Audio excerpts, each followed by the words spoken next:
My name is Marcus. I'm 28 years old, and for every breath I've drawn, I've been the ghost haunting the corners of my own bloodline. Not the shining star, not the rebel with a cause, just the forgotten soul drowning in the suffocating shadow of my twin sister, Isabella. Growing up, I convinced myself it was natural for families to pick sides. Maybe every household tilted toward one child like a ship listing in turbulent waters. But in our home, the favoritism wasn't a gentle lean, it was a blazing inferno that consumed everything in Isabella's orbit, while I withered in the frozen darkness beyond its reach. The poison started seeping early, subtle drops that I swallowed without question when I was too young to know better. When Isabella and I both earned straight A's on our report cards, she'd receive a brand new MacBook while I'd get a hollow pat on the head in a lecture about not getting cocky. During Christmas mornings, she'd unwrap mountains of designer clothes and expensive gadgets, while I'd find a single generic gift card buried under wrapping paper that looked like it came from a gas station. I told myself material things didn't matter, that I was above such shallow desires. But beneath that manufactured indifference, every dismissal carved deeper wounds into my soul, leaving scars that would fester well into my adult years. By the time I turned 28, I believed I had built immunity to their cruelty. I had carved out my own existence as a freelance graphic designer, scraped together enough for a modest studio apartment downtown, and surrounded myself with friends who saw my worth when my own flesh and blood refused to. Still, I kept returning, for holidays, anniversaries, and family dinners, because some masochistic part of me still craved their validation. I clung to the delusion that maybe someday the scales would balance, that they'd finally see me as more than just Isabella's shadow. My birthday this year was meant to be low-key. I wasn't hoping for miracles, maybe a thoughtful card, perhaps a quiet dinner together. We gathered in the living room and my eyes immediately locked onto a single, elegantly wrapped package sitting on the mahogany coffee table like a precious artifact. My heart stuttered with desperate hope as I allowed myself to believe that perhaps, finally, they had remembered I existed. But when my mother lifted the box with reverent hands and placed it directly into Isabella's manicured fingers, my world tilted off its axis. "This is from your father and me," she announced with the kind of radiant joy reserved for religious revelations. Watching as Isabella tore through the paper with that predatory smile she wore whenever the universe bent to her will. Inside was a Rolex Submariner, the exact timepiece I had been saving every penny to purchase for myself for over 2 years. My father's voice boomed with pride as Isabella fastened it around her wrist. Perfect fit for our perfect daughter. I sat there paralyzed, my smile painted on like a death mask, my fingernails digging crescents into my palms. Then my mother turned her venomous gaze toward me and delivered the words that would echo in my nightmares forever. "Marcus, you don't deserve anything right now. You should be grateful we even tolerate your presence here." The air in the room evaporated like water in a desert. Isabella's laughter rippled through the suffocating silence, not malicious, just carelessly indifferent, the sound of someone accustomed to being worshipped. My chest constricted, my pulse hammering against my temples, but I didn't explode. I didn't weep. I didn't storm out. I just sat there nodding like a broken marionette, as if agreeing with my own execution. Inside, something fundamental shattered like glass hitting concrete. That night, after everyone had retreated to their beds, I returned to my childhood bedroom, that tomb that still reeked of dust and abandoned dreams. And I began packing, not in a frenzy of tears and rage, but with surgical precision. Each shirt folded like origami, each book stacked like building blocks for a new life. I didn't slam drawers or thunder down the hallway. I refused to give them the satisfaction of hearing my pain. I wanted to vanish the same way they had erased me, silently, without ceremony. By dawn, my car was loaded with the remnants of my former life. I stood in the driveway for one final moment, staring at the house where I had spent decades begging for scraps of affection that never came. No one noticed my departure. No one rushed outside to stop me. I had been deleted from their story before I even turned the key. Weeks dissolved into silence. I didn't reach out. I ignored their sporadic calls, not that there were many. For the first time in my existence, I tasted something resembling peace, as if I had finally severed the puppet strings that had controlled my every move. I threw myself into my design work, building something that belonged entirely to me, surrounding myself with people who actually valued my presence. But then came the moment that ignited the flames of everything that would follow. 3 weeks later, on Isabella's birthday, while they gathered around their shrine of celebration with cake and candles, singing to her like devoted cultists, their phones erupted simultaneously. 89 missed calls, a single message waiting, one that would shatter their perfect little world. And that's when the real story began to unfold. I didn't send that message impulsively. It wasn't born from a moment of blind fury. It was calculated, the product of weeks of silence where I finally had space to think, really think about the systematic destruction they had inflicted upon my spirit. But before I revealed that message, you need to understand that this birthday massacre wasn't an isolated incident. It was simply the final nail in a coffin they had been building for years. Throughout our childhood, Isabella was the sun, and we were all expected to revolve around her gravitational pull, like devoted planets. When she desired something, it materialized instantly. When I needed something, it was too expensive or impractical. I'll never forget when I was 18, slaving away at 3 part-time jobs just to afford a professional camera for my photography passion. The day I brought it home, my father looked at me with pure disgust and sneered, "Why waste money on that garbage? You'll never be talented enough to make a living with pictures." I forced a laugh, swallowed the humiliation like poison.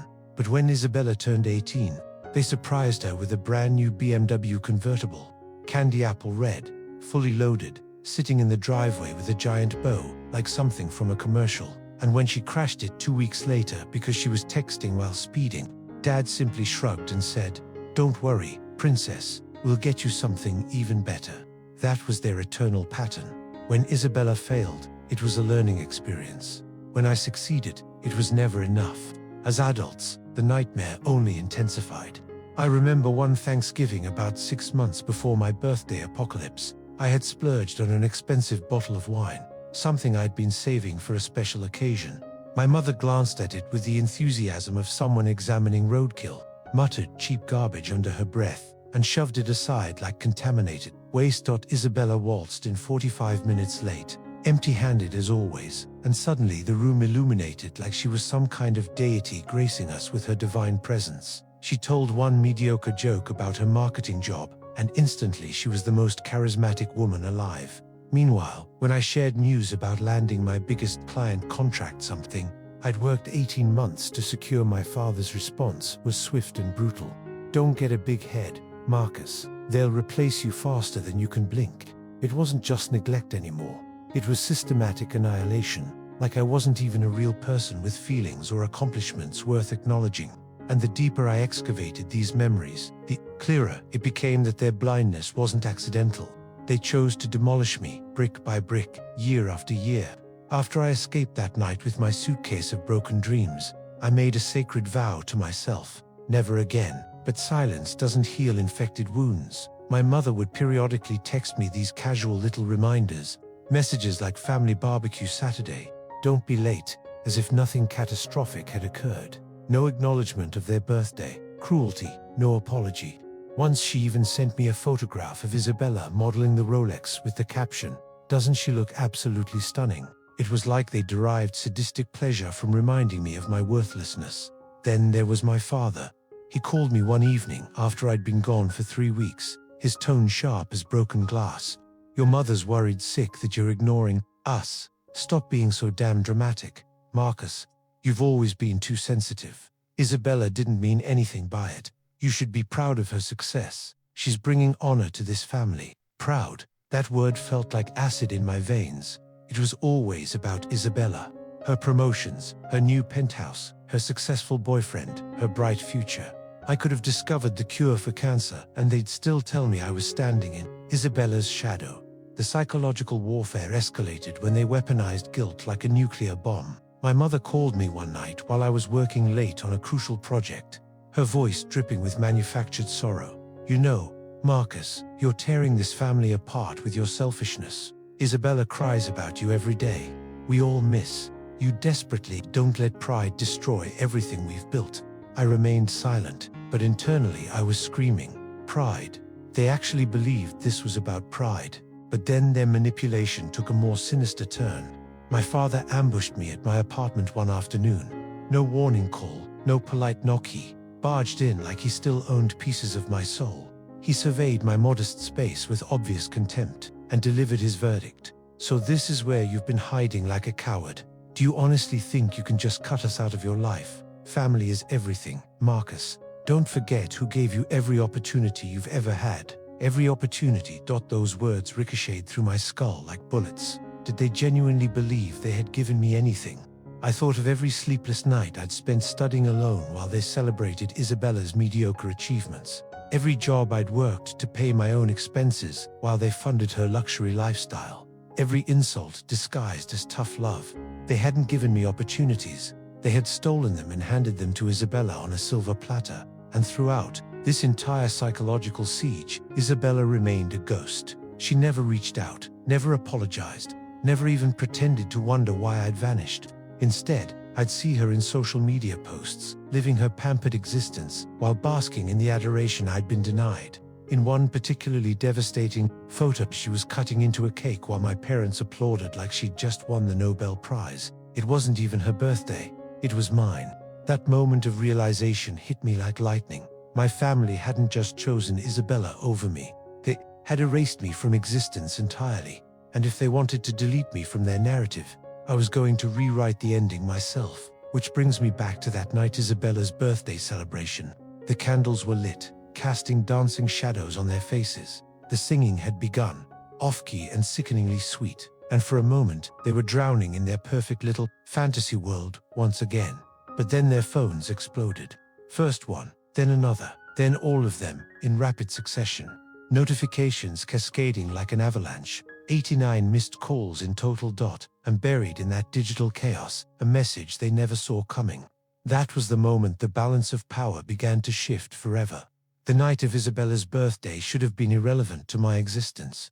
I was miles away, sitting in my studio apartment with a cup of black coffee growing cold in my hands, trying not to visualize their ritual celebration. But the truth is, I knew exactly what they were doing. I could picture the elaborate cake, the flickering candles, the way my mother's voice would lead the birthday song slightly sharp, my father's booming laughter echoing off the walls like thunder, and I knew Isabella would be standing there like a queen receiving tribute, smiling like she deserved every molecule of their devotion. That mental image used to torture me, but now it fueled my resolve like gasoline on fire. That was the night I detonated the bomb. I had been carefully constructing for weeks. You see, when I fled their house after my birthday execution, I didn't just pack my clothes and personal belongings. I took my old filing cabinet with me, the one containing years of bank statements, receipts, contracts, and legal documents. My parents had always underestimated my intelligence, dismissed me as the simple one, but one thing they never realized was that I had been documenting everything, every stolen dollar from the college fund they'd established in my name, every time they'd borrowed money that evaporated into thin air, every bill that mysteriously appeared with my signature instead of theirs.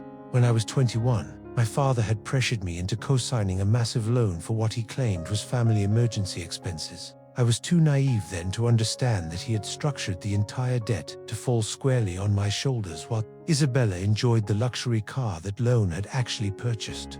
I spent years silently paying it down while they acted like it had never existed, like I was just bleeding money for no reason. But it wasn't just about money, it was about trust, about the systematic betrayal of everything family was supposed to represent. When I was 24, I came home early one evening and overheard my parents discussing my future in the kitchen. My mother's voice was ice cold, surgical in its cruelty. "Marcus will never amount to anything significant. He lacks the charisma, the drive, the natural talent. We should invest everything in Isabella's career. She's our real hope for success." My father's laughter was like nails on a chalkboard as he agreed. "Marcus is our insurance policy, our safety net. He'll never shine bright enough to matter, but he'll always be there when we need someone to clean up our messes." I stood frozen in that hallway, invisible and shattered, realizing in one soul-crushing moment that I wasn't just unloved, I was their designated failure, someone they could exploit when convenient and ignore when they felt like it. That memory had haunted me for years, but now it became jet fuel for what was coming. So in the weeks after my escape, I began making strategic moves. I contacted the bank and demanded copies of every document bearing my signature. I consulted with a lawyer, a sharp woman with steel-gray eyes who reviewed my paperwork and raised her eyebrows in genuine shock. "Marcus," she said slowly, "do you realize how much financial liability they've dumped on you without your informed consent? This is borderline criminal." Hearing it from a legal professional made my stomach churn, but it also crystallized my determination. I wasn't imagining persecution. I wasn't being too sensitive. They had been systematically using me as their personal ATM and scapegoat for years. The betrayal that pushed me over the edge came just days before Isabella's birthday. I was scrolling through social media late one night when I saw her latest post, a photo of the Rolex glinting on her wrist, captioned, "Grateful for the best parents in the world and the most thoughtful birthday gift ever. #blessed, #best family ever." My birthday gift, the one I had dreamed about, saved for, hinted about, for months. The one they had ripped away from me with smiles on their faces and handed to their precious golden child. It wasn't just a watch anymore. It was a symbol, undeniable proof that no matter what I achieved, no matter how hard I worked or how much I sacrificed, I would always be the forgotten son in their eyes. That post severed the last thread of hope I had been clutching. I had always held on to this pathetic fantasy that maybe someday they'd see me differently, treat me with basic human dignity. But that caption obliterated any remaining delusions. I wasn't part of their family story.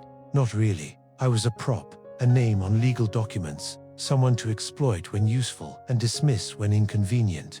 And so, on the night of Isabella's birthday, as they sang and celebrated and basked in their artificial perfection, their phones lit up like fireworks. 89 missed calls, a message waiting that would change everything. The message wasn't filled with rage or profanity.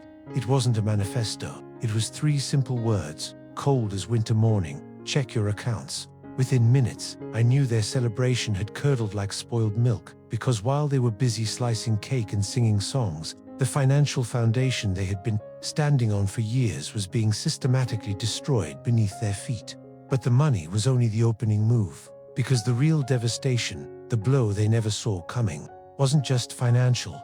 It was the truth. I was about to unleash the truth I had carried in silence for decades. And when that truth erupted, it wouldn't just shatter their trust in me, it would annihilate the perfect little kingdom they had built around Isabella's throne. After I sent that message, those 3 Arctic words, check your accounts, I expected to feel immediate liberation. I thought the years of being dismissed, humiliated, and erased would suddenly evaporate like steam. Instead, I sat in my apartment, drowning in a silence so thick it felt like concrete pressing against my chest. My phone vibrated relentlessly for hours, like an angry hornet trapped in glass, first from unknown numbers, then from my mother, then my father, then even Isabella herself. I didn't answer a single call. I just stared at the screen as the numbers climbed.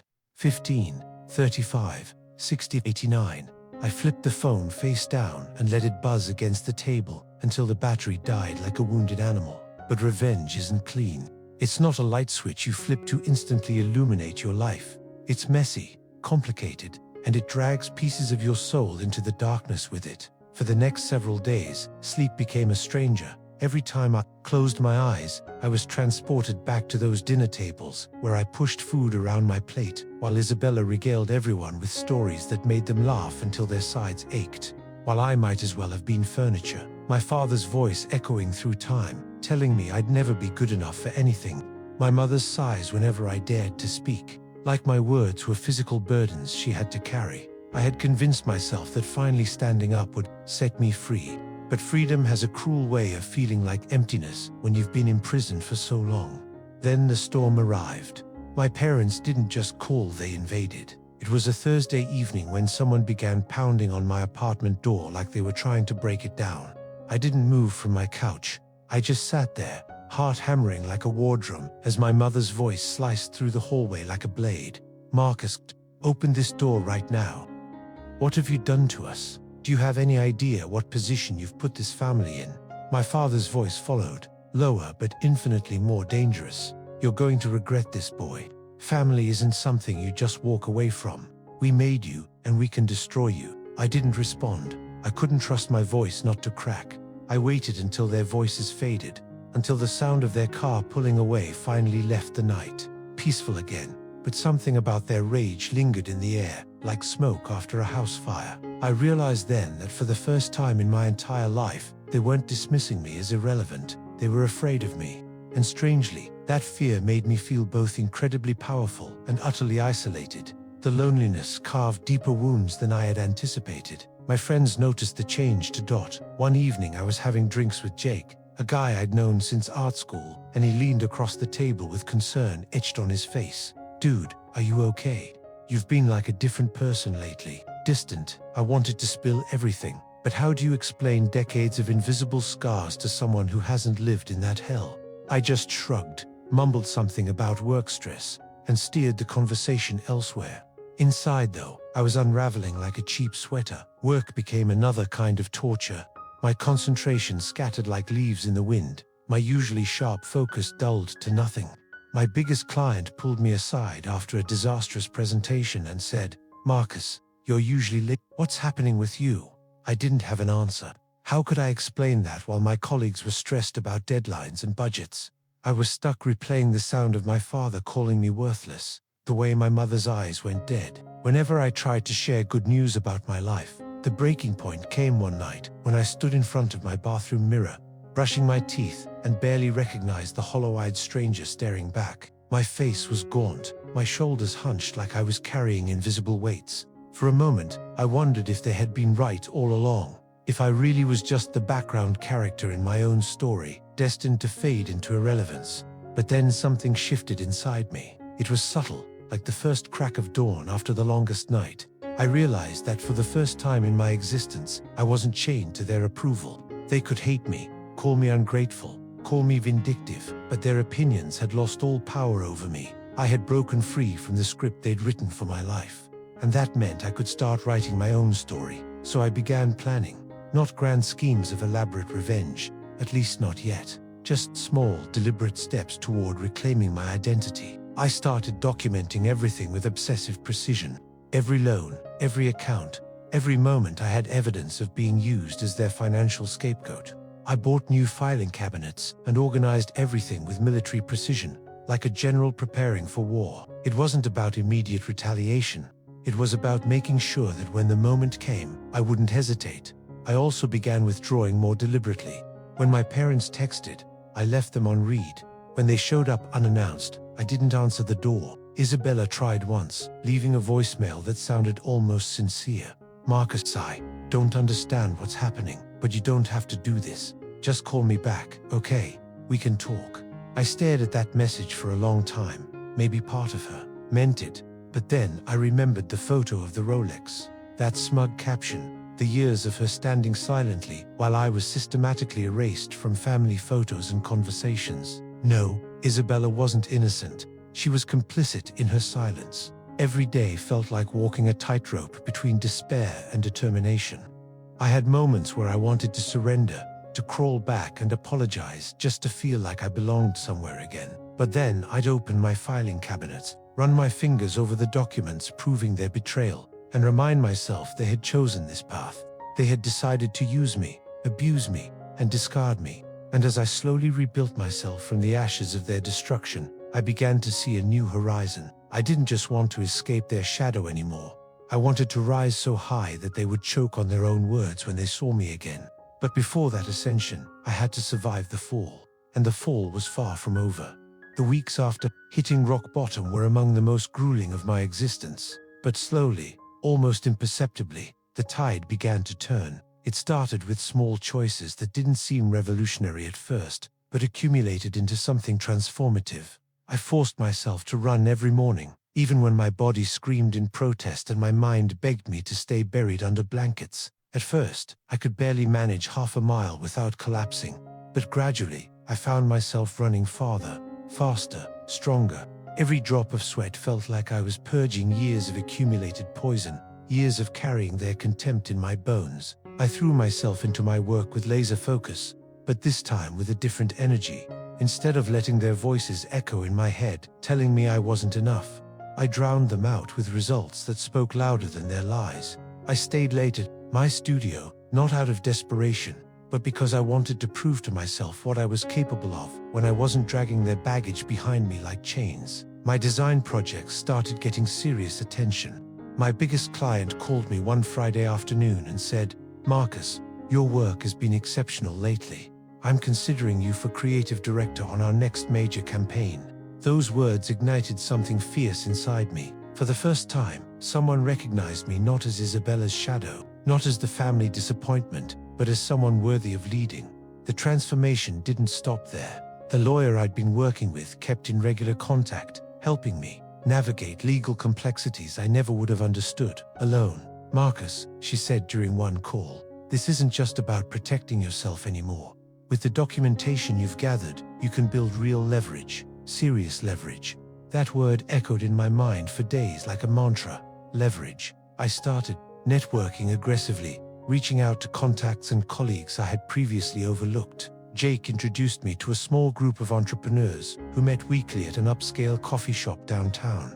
At first, I just observed, absorbing their conversations about investments, startups, and business strategies like a sponge. But one evening, I shared an idea I'd been developing: Litlia, revolutionary design platform for small businesses to create professional marketing materials without needing expensive agencies. They didn't laugh or dismiss me. They leaned forward, asked probing questions, offered valuable feedback. By the end of the night, one of them said, "Marcus, you might be sitting on a goldmine here."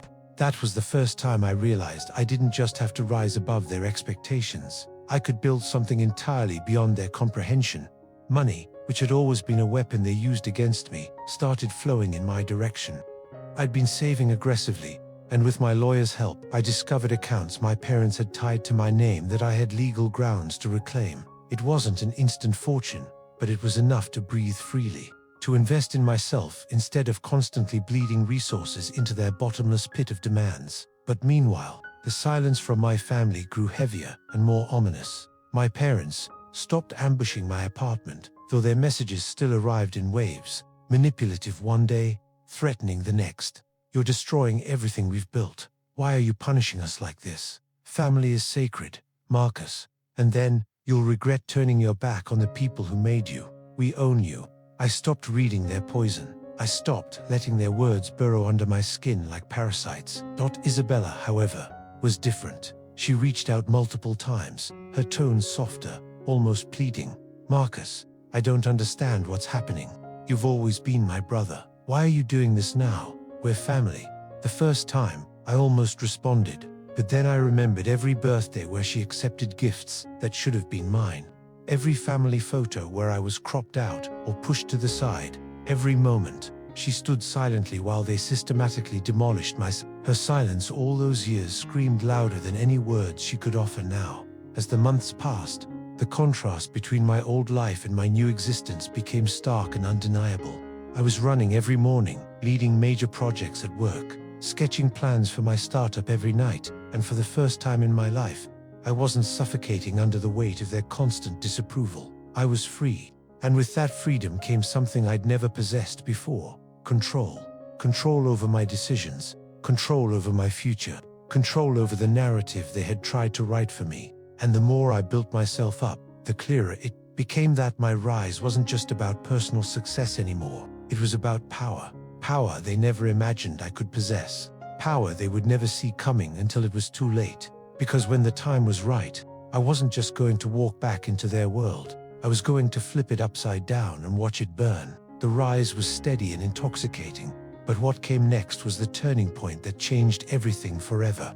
By then, 8 months had evaporated since I'd walked out of that house with nothing but a suitcase and wounded pride. In that time, I had metamorphosed completely. I wasn't the silent ghost at their family table anymore.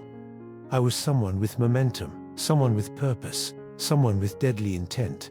And then, almost by divine intervention, I stumbled into the opportunity that would set the stage for everything that followed. It began at work.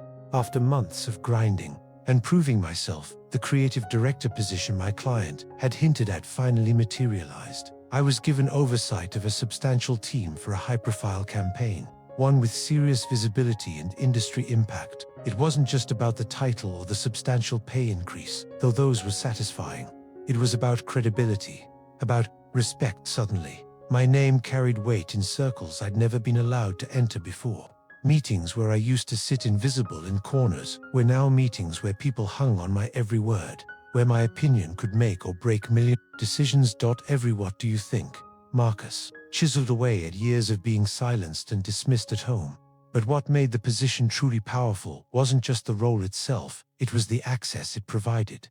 I was now interfacing directly with major clients, vendors, and business partners, many of whom had deep roots throughout the city. One of them was a man named Harrison, a legendary entrepreneur who had been around long enough to know where everybody was buried. He had a way of leaning back in his leather chair during conversations, studying me with predatory eyes that missed nothing, like a hawk evaluating potential prey. After one particularly intense meeting, he pulled me aside and delivered words that would echo in my soul. "You remind me of myself when I was younger, Marcus. Smart, driven, but underestimated by people who should know better. Stop wasting time trying to prove yourself to people who will never recognize your worth. Build your own empire." That sentence hit me like lightning. Build your own empire. I started spending more time with Harrison outside of work coffee meetings that felt like masterclasses, networking events where he introduced me as the next big thing, intimate dinners where he shared war stories about being overlooked early in his career.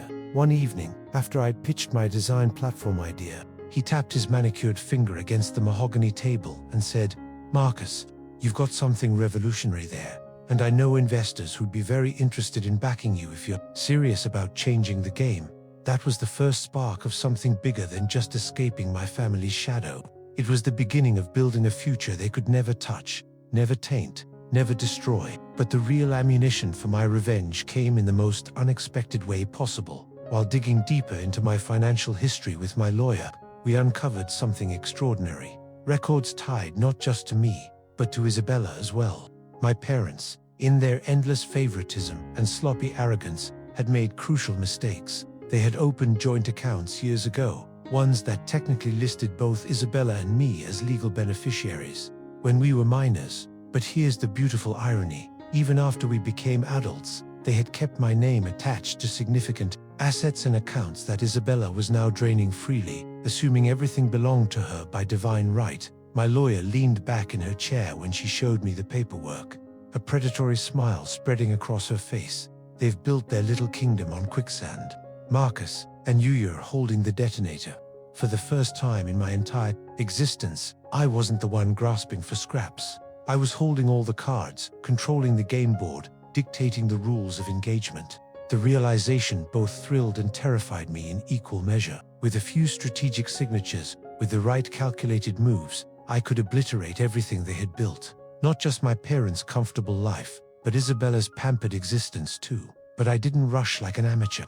I had learned patience, the hard way. Revenge wasn't about striking fast and sloppy. It was about waiting until the blade would cut deepest, until the wound would never heal. So I kept building my empire.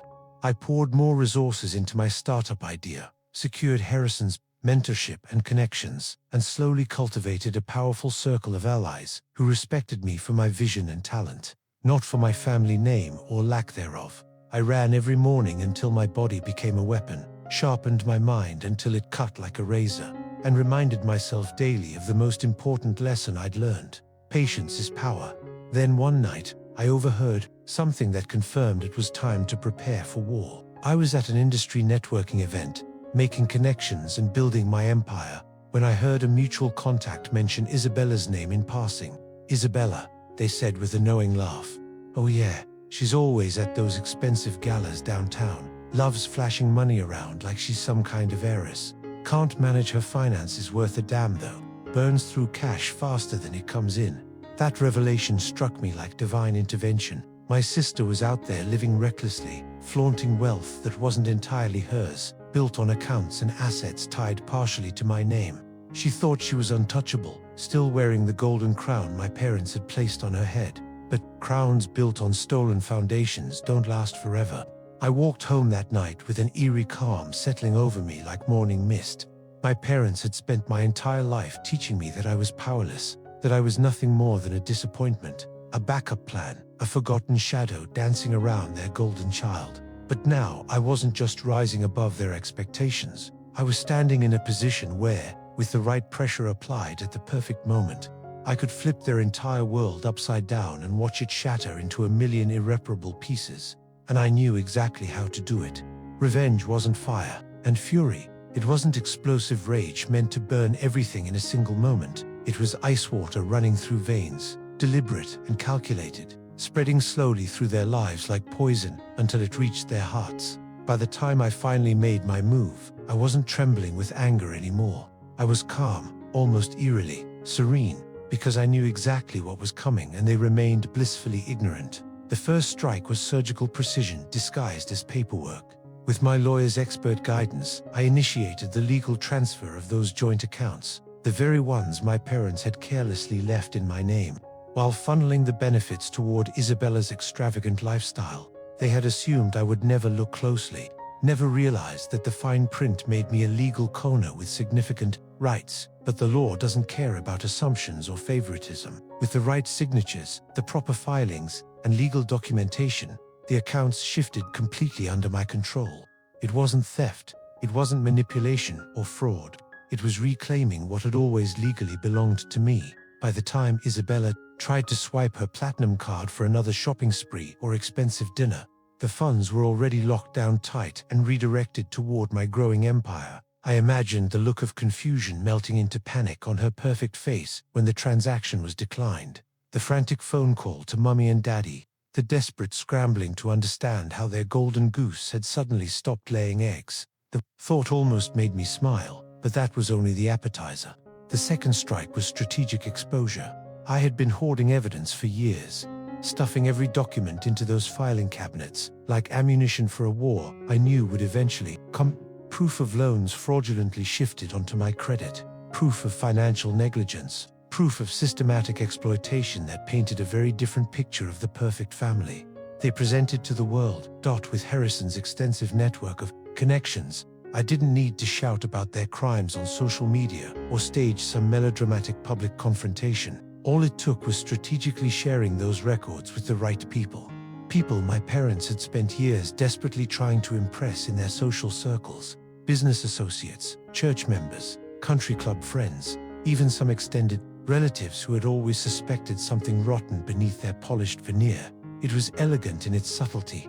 A carefully leaked document here, a quiet conversation there, enough breadcrumbs for the gossip mill to grind their reputation into dust, enough evidence for their carefully constructed image of the perfect family to crumble like ancient parchment.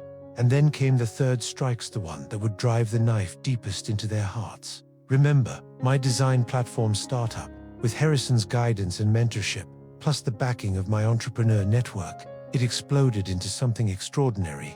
We secured our first major round of funding, not modest seed money, but serious investment capital that made headlines in industry publications. Suddenly, I wasn't just Marcus the forgotten son anymore. I was Marcus the visionary CEO.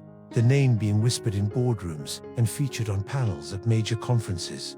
Invitations started flooding in for speaking engagements, for networking, galas for exclusive events where my name was printed in elegant fonts on glossy programs. So I decided to make my grand reappearance in their world. Not at some pathetic family dinner where they could control the narrative. Not at their house, where they held all the power. But at the annual Business Excellence Gala, most prestigious event in the city, the kind of gathering where my parents and Isabella would absolutely be in attendance, dressed to the nines and pretending they belonged among the truly successful. I arrived fashionably late, not from carelessness but with calculated intent, stepping into that opulent ballroom wearing a custom-tailored tuxedo that probably cost more than my old monthly rent.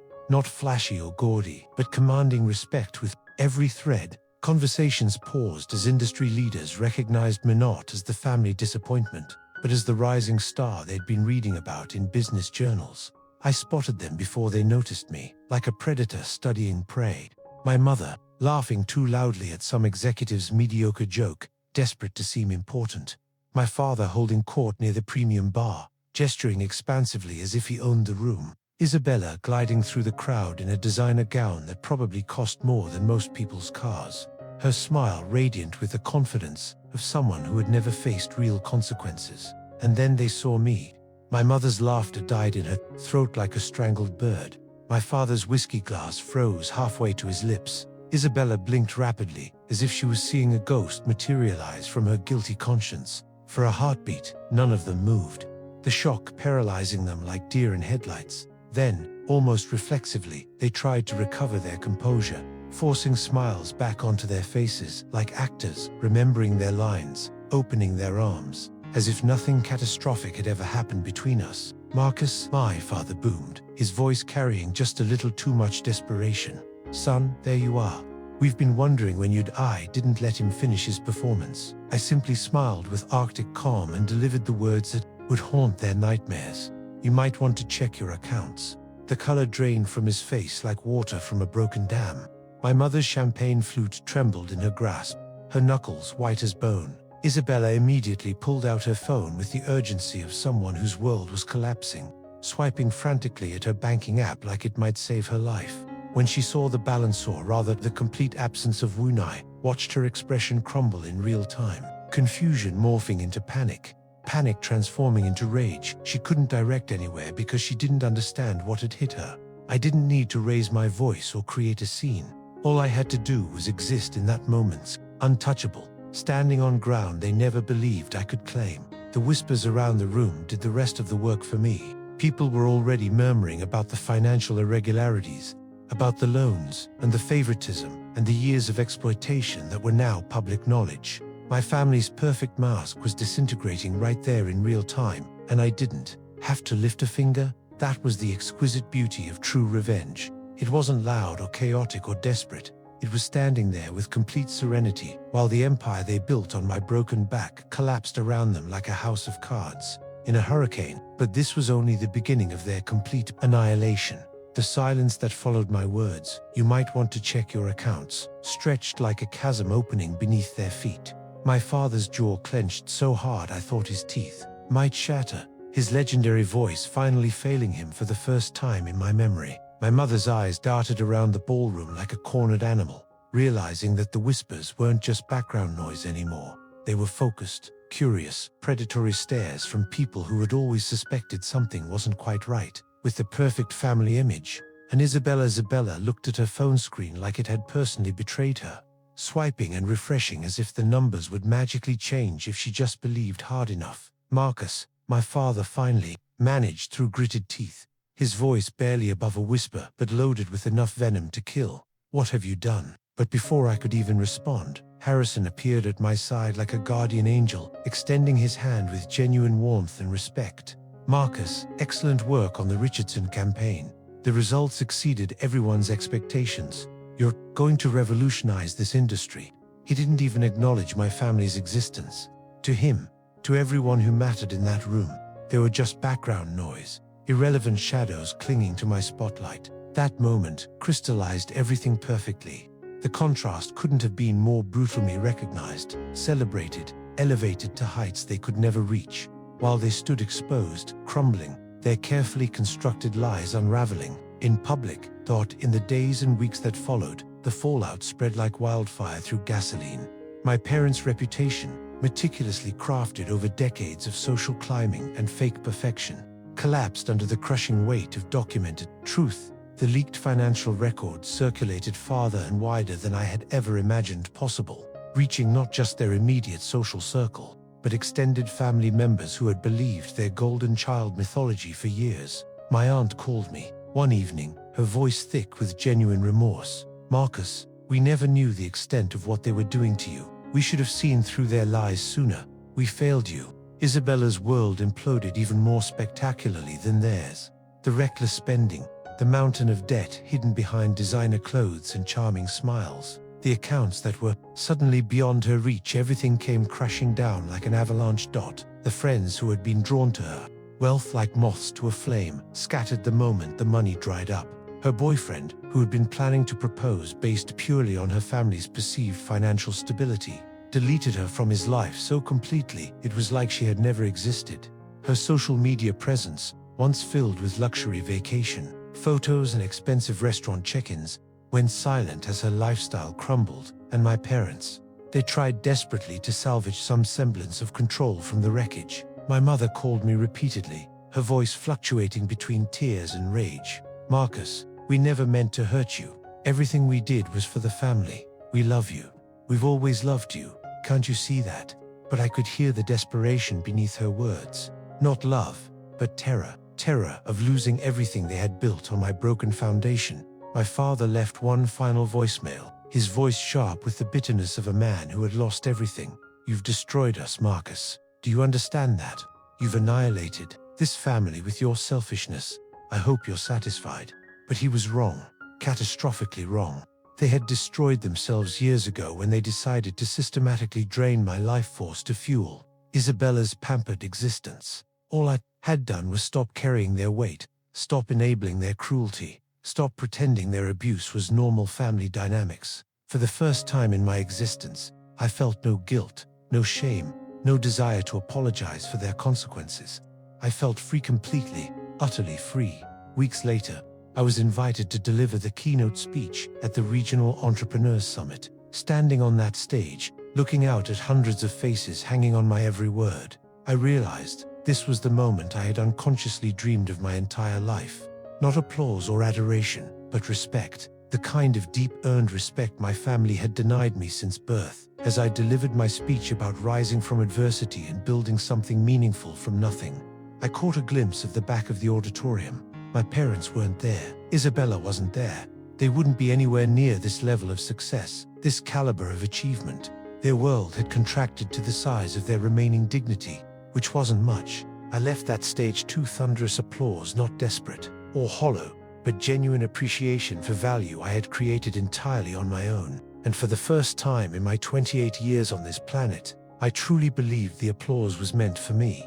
That night, as I walked through the city streets under a canopy of stars, I pulled out my phone and typed one final message to my family. Not angry, not vindictive, just definitive.